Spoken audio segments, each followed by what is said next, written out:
Nobody thought the war and its effects would last half a century for Poland. First, Germany attacks.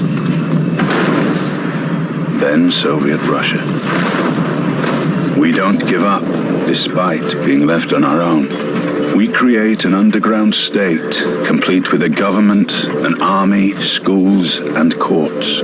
We suffer 2 occupations. The Germans murder millions of Polish civilians. The Soviets deport Poles in cattle cars to gulags in the east.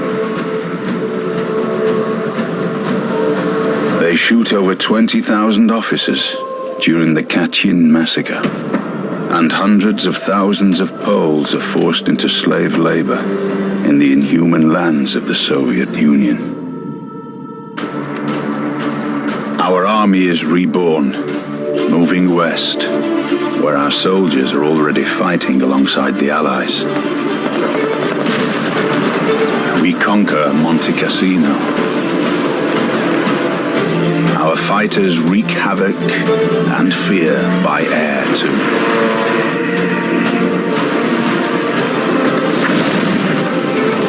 The Germans call us Black Devils as we crush their resistance.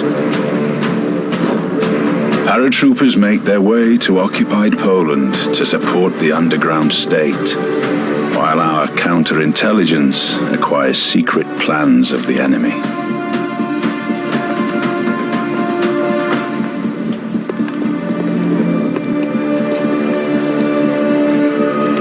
There are Poles who save Jews, despite the threat of the death penalty. We create resistance movements, even within the German concentration camps. We are the first to alert the world about the Holocaust.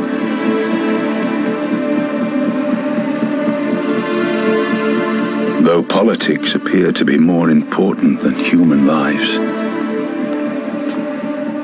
and nobody listens to us.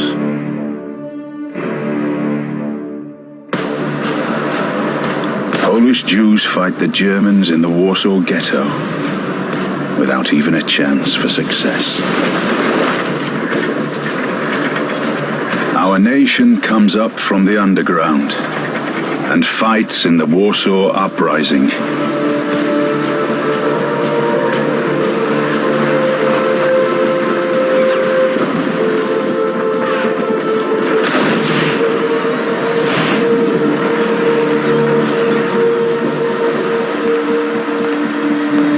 Break the German Enigma code, saving millions of lives. But in exchange for all that we do, we are betrayed. The free world distances itself from us, leaving us behind the Iron Curtain. Despite our scars from the war, we still resist.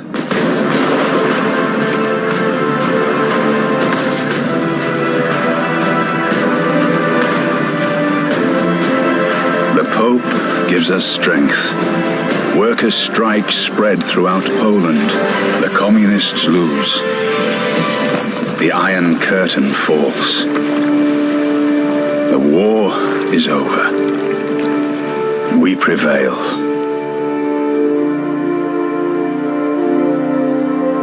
Because we do not beg for freedom, we fight for it.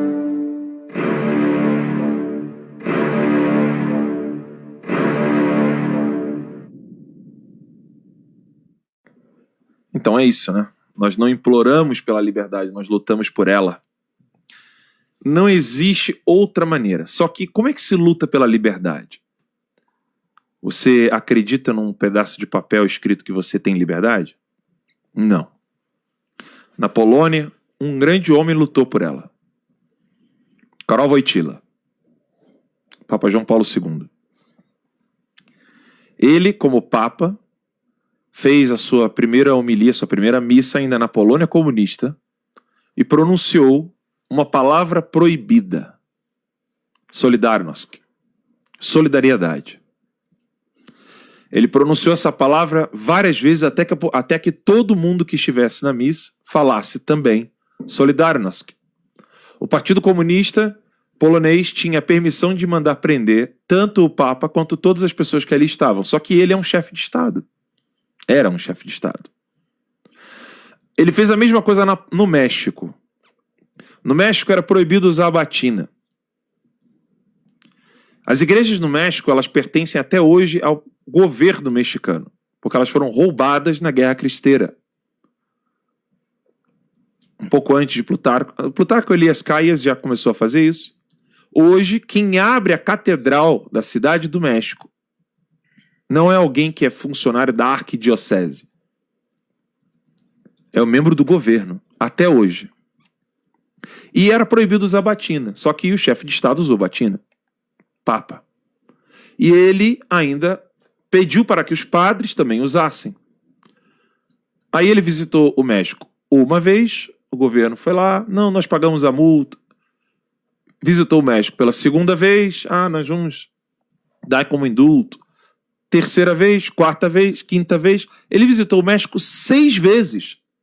E sem levantar uma única arma, ele conseguiu derrubar a lei que impedia os padres de usarem batina no México. Sem levantar uma única arma, ele permitiu que a palavra Solidarność pudesse voltar a ser permitida na Polônia. O que nós estamos vivendo hoje passa por essa via espiritual. Vocês precisam cobrar as lideranças espirituais. Os padres, os bispos, os pastores.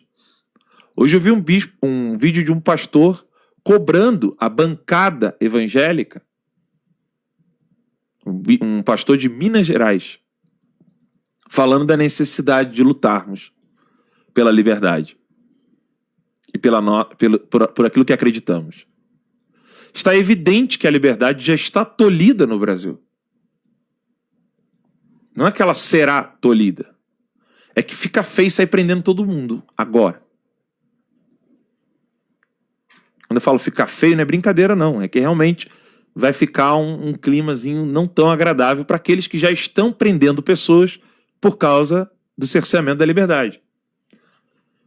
A boa notícia é: nós nascemos para lutar pela nossa liberdade. Porque a liberdade, ela não é algo que alguém dá a você. Todo ser humano nasce livre. Ninguém concede liberdade. Senão seria liberdade. Seria um indulto. Você já nasceu livre. Primeiro, por causa do sangue do Cordeiro. Você nasce livre por causa de Deus. E depois, porque os governos precisam se submeter a essa liberdade que lhe foi dada por Deus. É um combate espiritual que nós estamos vivendo. Por isso eu alerto tanto contra o desânimo, contra a tristeza. Nós não podemos desanimar. Precisamos continuar lutando pela nossa liberdade. Ninguém dá liberdade a você. A única pessoa que pode te dar liberdade, ela já te deu desde o momento do seu nascimento. É um momento crucial que nós estamos vivendo. Não podemos baixar a cabeça. Não podemos nos submeter. Precisamos manter essa liberdade. Lutar por ela. Não implorar por ela. Não implore pela liberdade. Lute pela liberdade. Você recebeu essa liberdade desde o momento que você recebeu a existência. Na concepção. Desde o início da sua existência. Não é uma liberdade que alguém te deu porque está num pedaço de papel chamado Constituição, lei tal. Não, não, não, não. Você recebe desde o momento da sua existência. E ai daqueles que quiserem tolher a sua liberdade. Porque serão punidos aqui e na eternidade. Às vezes eu sei que a batalha pode parecer dura. Vocês acham que é fácil lembrar que a Polícia Federal, que eu tanto admiro, tanto defendo, tanto quero que avance contra os corruptos, apontou uma arma para minha esposa grávida? Às vezes eu não quero nem ficar lembrando disso. De tanto que dói. Não é fácil saber que a Polícia Federal violou a minha casa. Mas nós não estamos aqui para desistir. Os maus às vezes querem nos cansar, mas nós não iremos descansar. Nem iremos nos cansar. Precisamos continuar firmes nessa luta pela nossa liberdade. E não é uma liberdade apenas de imprensa, de opinião, é de vida. Liberdade para amar e adorar a Deus, que o Fachin está querendo impedir. Não é só uma liberdade de imprensa, que Barroso e Alexandre de Moraes querem impedir. Repito, quando eles estavam tolhendo a liberdade das pessoas, da dignidade humana desde a concepção, muita gente falava assim: ah, mas esse tema do aborto não é tão importante assim, né? A gente tem economia, a gente tem problemas econômicos, financeiros, de criminalidade. Todo mundo fica, né? Eu via muita gente falando na época da campanha: não, mas é que... Não, eu concordo, realmente, esse negócio é meio atroz. Sabe, pô, triturar a criancinha na barriga da mãe. Eu falei isso em TV aberta, vocês viram o que aconteceu, né? Agora você está entendendo a gravidade de lutar pela vida desde a concepção. Eles começam ali, que é tolher a liberdade do indivíduo, da dignidade humana desde a sua concepção, desde a sua existência. Depois vão tolhendo um pouquinho ali, um pouquinho. Quando você menos percebe, você tem jornalista sendo preso.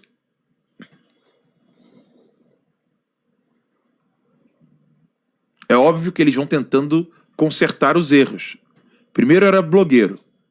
Aí depois, não, fica feio. Agora botaram aí jornalista bolsonarista no Oswaldo Eustáquio.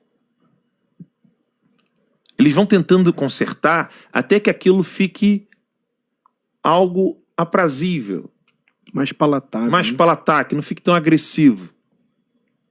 Ou vocês pensam que os genocidas começaram fazendo genocídio do nada, num estalar de dedos? Hitler não começou a matar judeus e cristãos da noite pro dia. Stalin não começou a matar as pessoas do nada, assim, da noite pro dia. Há todo um processo.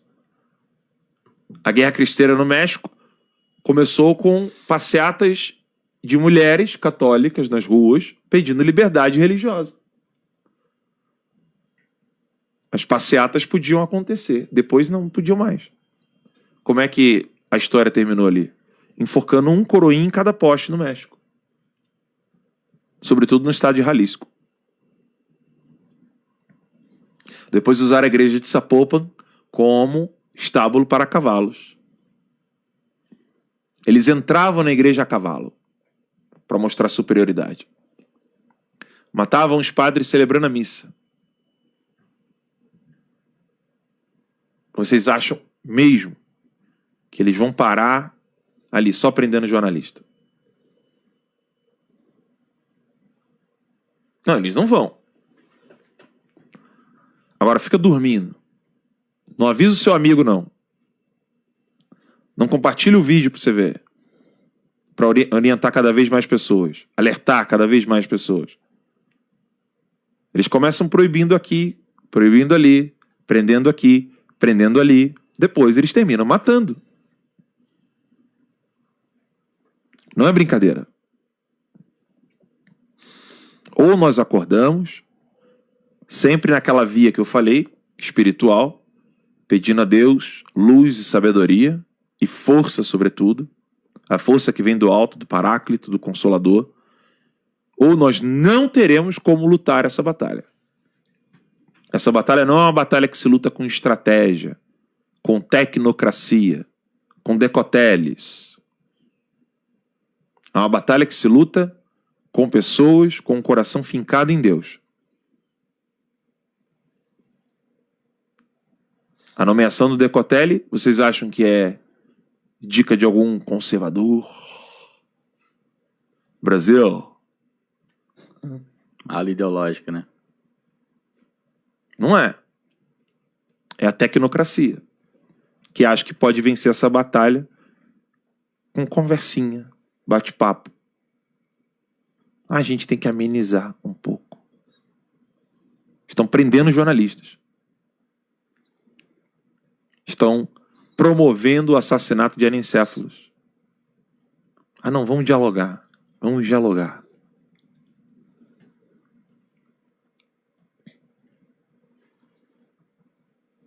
Vamos conversar. Os responsáveis por esses crimes precisam estar na cadeia. Não se pode assassinar uma criancinha no ventre da mãe sem ter uma pena dura. Começa assim. Aí depois vai liberando, vai colocando uma... Repito, estou sendo bem